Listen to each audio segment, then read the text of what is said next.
Joe Biden na Normandia para comemorar os 80 anos do dia D.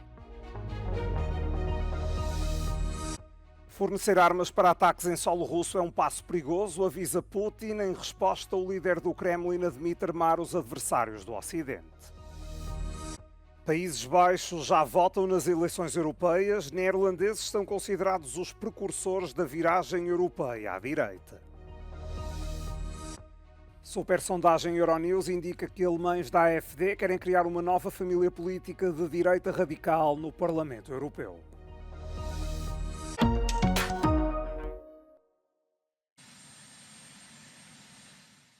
O presidente dos Estados Unidos, Joe Biden, chegou à Normandia para participar nas cerimónias que marcam 80 anos desde o dia D.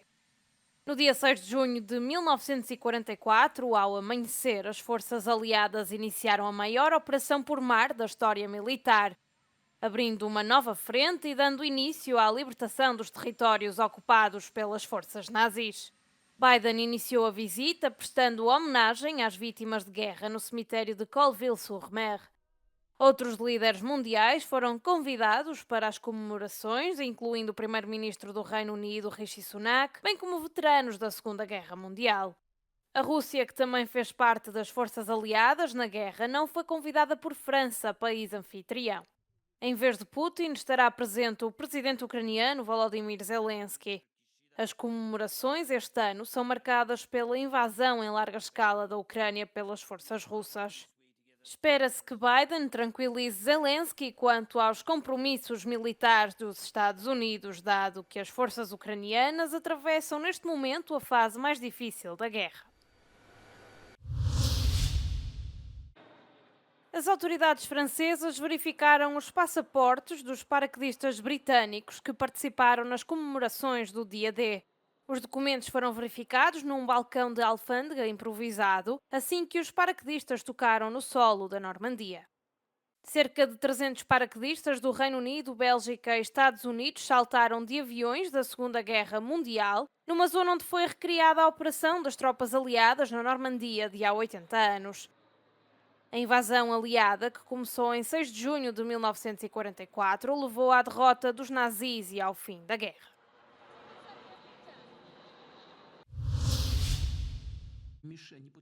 Vladimir Putin avisa a Alemanha que entregar armas à Ucrânia para lançar ataques na Rússia é um passo perigoso. As relações entre Moscou e Berlim podem ficar em risco, alerta Putin. Em resposta, o presidente russo admite fornecer armas de longo alcance para investidas contra alvos ocidentais. Конечно, подобные действия будут окончательно, они сейчас уже дошли до высшей степени деградации, но будут окончательно разрушать международные отношения и будут подрывать международную безопасность.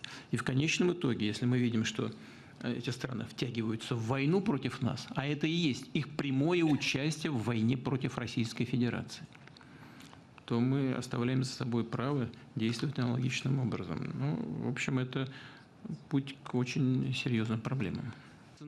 На всей экономической структуре экономики. Putin também visa os Estados Unidos. O líder do Kremlin diz que a preocupação do Washington não é com a Ucrânia. Ведь Украина-то в Соединенных Штатах никого не интересует. Интересует величие Соединенных Штатов, которые борются не за Украину и не за украинский народ, а за свое величие и за свое лидерство в мире. И ни в коем случае не хотят допустить какого-то ни было успеха России, именно потому, что считают, что в этом случае будет нанесен ущерб лидерству США. В этом весь смысл того, что делают США. Где присяжные вынесли вердикт виновен. Pelo menos 30 pessoas, incluindo 5 crianças, foram mortas num ataque aéreo israelita contra uma escola transformada em abrigo no centro de Gaza. O hospital local recebeu mais 6 corpos de um outro ataque a uma casa. As forças israelitas afirmam que a escola estava a ser utilizada como complexo pelo Hamas e pela Jihad Islâmica, mas ainda não foram apresentadas provas concretas. As escolas geridas pela Agência das Nações Unidas para os Refugiados Palestinianos têm funcionado como abrigos desde o início da guerra. A ofensiva já deslocou mais de 2 milhões de pessoas. O ataque ocorreu depois de os militares israelitas terem afirmado que estavam a lançar novas operações aéreas e terrestres no centro de Gaza. Os Médicos Sem Fronteiras apontam que pelo menos 70 mortos e 300 feridos, na sua maioria mulheres e crianças, tenham sido levados para um hospital no centro de Gaza no início desta semana, após uma vaga de ataques israelitas. Os Estados Unidos continuam a pressionar Israel e o Hamas para aceitarem a sua proposta de cessar fogo em 3 fases que prevê o fim dos combates, a libertação dos restantes reféns e ajuda humanitária à faixa de Gaza. Mas o primeiro-ministro israelita Benjamin Netanyahu tem resistido até agora aos apelos dos Estados Unidos.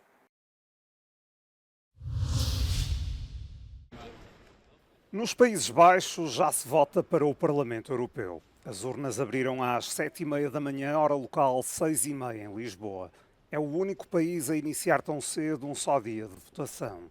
O resto da Europa assiste com particular atenção ao ato eleitoral neerlandês. Os Países Baixos são considerados os precursores da esperada viragem europeia à direita. Nas sondagens há empate entre os sociais-democratas do PVDA e o PVV de Geert Wilders. Em 2019, o partido de Wilders, de extrema-direita, elegeu apenas um eurodeputado. No entanto, há 6 meses venceu as últimas legislativas neerlandesas.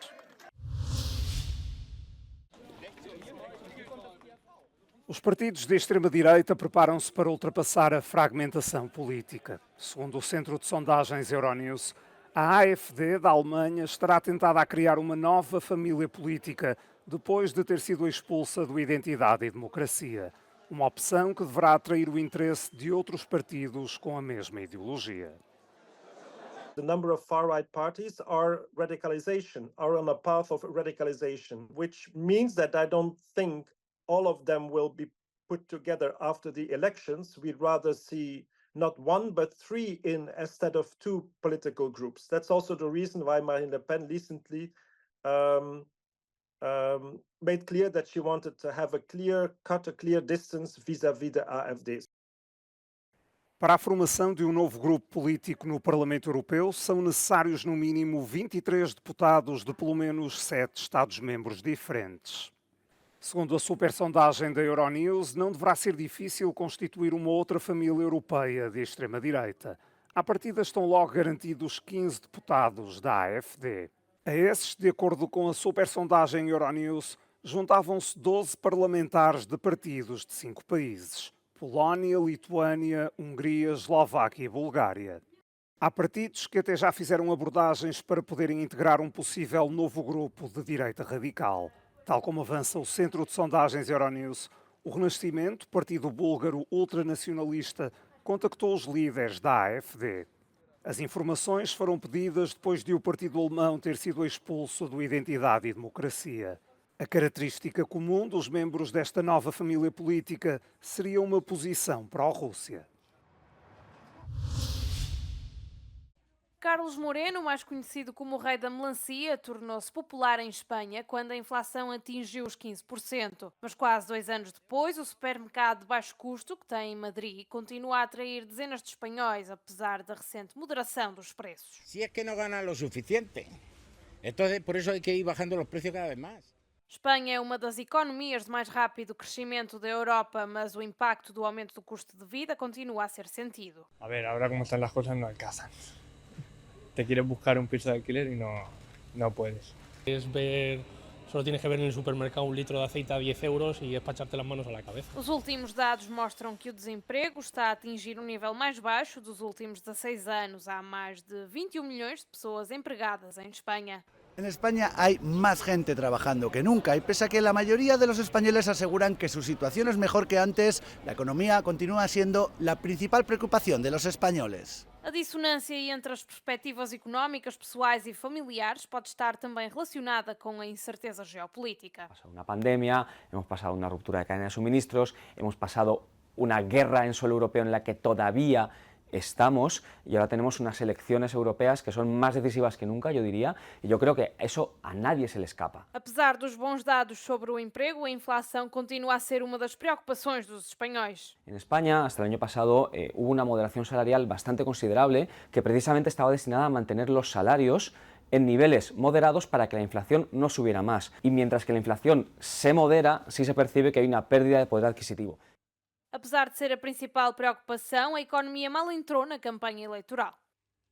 Pero yo creo que sí está presente en la demanda política, ¿no? En la mente del votante. Yo creo que en las conversaciones entre la demanda, las conversaciones entre las familias, los bares, ahí sí la economía sí ha estado presente. Entonces la oferta política en su conjunto debería plantearse si no debería meterlo más en las conversaciones y en lo que plantea.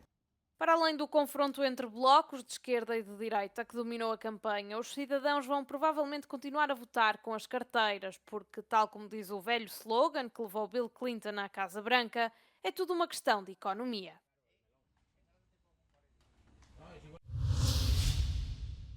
A primeira-ministra italiana Giorgia Meloni visitou a Albânia para agradecer ao governo dos Balcãs o acolhimento de migrantes italianos que aguardam resposta de asilo. É de relembrar que em novembro do ano passado, ambos os países assinaram um acordo de 5 anos, em que a Albânia se compromete a acolher até 3.000 migrantes que peçam asilo à Itália. Durante a visita, a primeira-ministra italiana esteve nos 2 centros, ainda em obras, e diz que ambos devem estar prontos em agosto. No porto de Shenzhen, onde se encontra um dos centros, falou aos jornalistas e negou as críticas feitas pela oposição, que a acusa de campanha nas vésperas das eleições para o Parlamento Europeu. O primeiro-ministro albanês recordou também a relação especial com a Itália, que foi no final dos anos 90 país de imigração para muitos cidadãos da Albânia. Com a previsão de que os pedidos de asilo demorem cerca de 1 mês a ser processados, o número de migrantes a chegar aos centros da Albânia pode chegar aos 36.000 num ano.